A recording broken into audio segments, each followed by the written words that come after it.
बात समझो यार, बात समझो। इस सदी के इस धरती के, न सिर्फ भारत के, सबसे बड़े ज्ञानी, सिंबल ऑफ नॉलेज बाबा साहब अम्बेडकर की जयंती है, जो इस भारत के गौरव का सबसे गौरवशाली दिन है, सबसे गौरवशाली प्रतीक के रूप में है। उनके स्तुति का, इबादत का यह दिन है। आज उनके सिवा कोई दूसरी चर्चा करना बेईमानी है। और मैंने ये कहा कि सिंबल ऑफ नॉलेज मैंने नहीं कहा, हमने नहीं बनाया, दुनिया ने बनाया। आप गूगल पर जाओ, ज्ञान के प्रतीक खोजना, अकेला एक ऐसा महारथी का नाम आएगा जो भारत भूमि के सबसे बड़े कर्णधार के रूप में नाम आएगा। ज्ञान की भूमि भारत और उसका स्रोत बिहार है।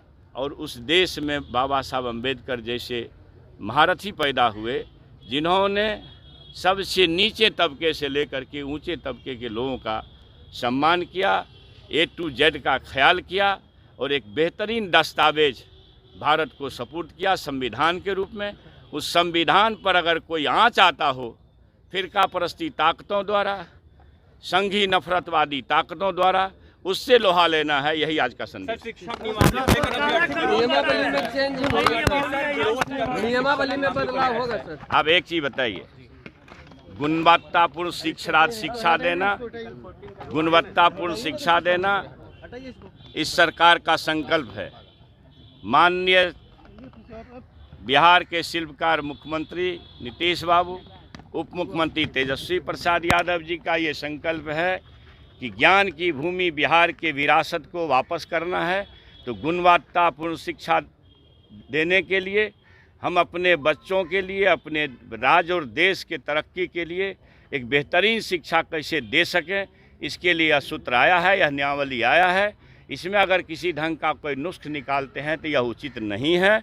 और फिर से मैं एक बात कहना चाहता हूँ कि जो हमारे शिक्षकगण हैं, नियोजित शिक्षक, आपका काम शिक्षा देना ही न है, और अपने कोर्स को जिसको आप पढ़ाते हैं, रात दिन जिसके लिए आप शिक्षक हैं और जिन बच्चों को आप पढ़ाते हैं, उस कोर्सेज में से कुछ सवाल अगर नियमित होने के लिए, एक कितनी बड़ी बीमारी इस महागठबंधन की सरकार ने दूर की है। आप नियोजित थे, आप राजकर्मी के दर्जा में जाएंगे, आपको सारी सुविधाएं मिलेगी और अच्छा वेतनमान होगा। तो इस परिस्थिति में और कोई यह कह दे, आज किसी नेता का बयान सुन रहे थे कि एक IAS IPS होता है, फिर से परीक्षा देके पास कर सकता है क्या? IAS IPS का काम पढ़ाना नहीं है, शिक्षकों का काम पढ़ाना है। जिस कोर्स को आप पढ़ाते हैं, उसी कोर्स में से अगर कुछ सवाल आपके सामने रखे जाएंगे नियमित होने के लिए, इसके लिए चिंता नहीं करनी चाहिए, इसके लिए घबराना भी नहीं चाहिए।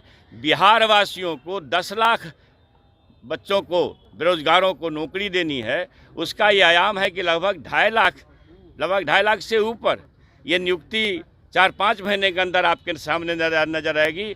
पहले के पूर्व का आप देख लीजिए, आपको लगेगा कि हम बिहार वासियों के बच्चों के लिए, बिहार के बेरोजगारों के लिए सरकार कितनी चिंतित है। और उसी चिंता को ख्याल में रख करके, फिर माता पिता का ध्यान रख करके, यह ज्ञान की भूमि अगर भारत है तो उसका जड़ है, उस जड़ में है बिहार। मगध में आप खड़े हैं, यही ज्ञान की भूमि है। यही